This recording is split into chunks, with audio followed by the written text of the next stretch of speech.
Соңымнан қалмайды, тоқтасаң тоқтайды, үйге іздеп бармайды, тығылсаң таппайды. Бұл не, балалар?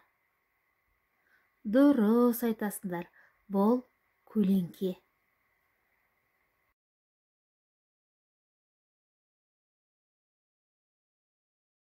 Сабақтың тақырыбы көлеңке қалай пайда болады? Көлеңке болады? Көлеңке дейсің бе? Мен ешқандай көлеңке көріп тұрғаным жоқ. Неге көрінбейді? Қайда кетті екен? Жасырынып қалған ғой. Ендеше іздеп көрейік.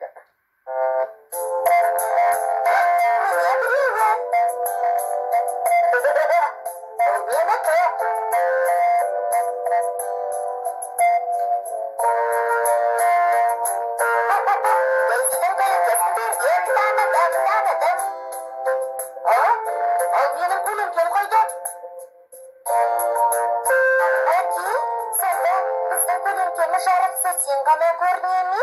Солай ма? Дәл солай. Қалай сонда? Маған бере тұрыңызшы.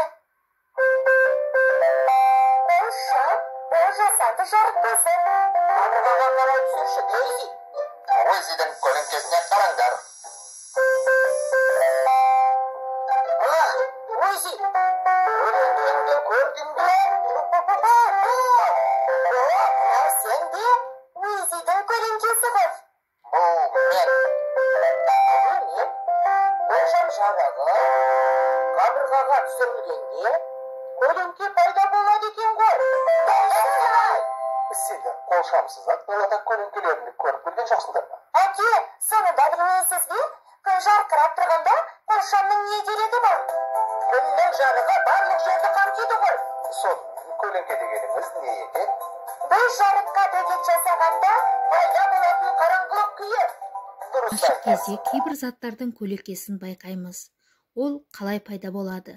Оның себебі жарық түзу сызықты, яғни түзу сызық бойымен таралады. Ол мөлдір және жартылай мөлдір заттар арқылы өте алады.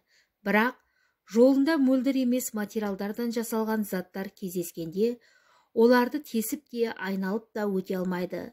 Сондықтан да мұндай заттардың артында қара дақ пайда болады. Осы дақты көлеңке деп атаймыз.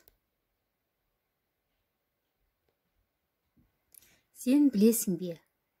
Айға жердің көлеңкесі түскенде ай көрінбей қалады. Оны айдың тұтылуы дейді. Ай жер мен күннің арасына келіп қалса, ол күнді жауып қалады. Оны күннің тұтылуы дейді. Күннің толық тұтылуы өте сирек кездеседі. Балалар, ойланып көрейікші, неліктен көлеңкенің түсі қара болады?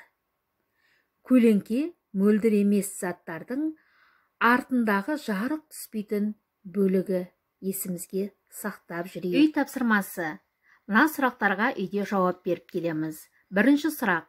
Жарық көзі затқа бағытталғанда не байқадық? Не пайда болады? Көлеңке қалай пайда болады?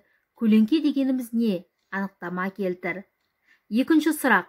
Жарық көзі жоғарыға және төменге ауысқанда жарық пен көлеңкеде қандай өзгерістер болады? Үшінші сұрақ.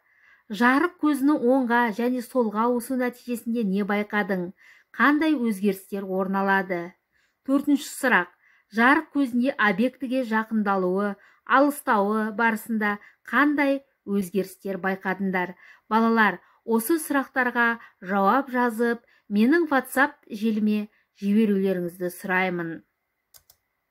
Назарларыңызға рахмет, сау болыңыздар.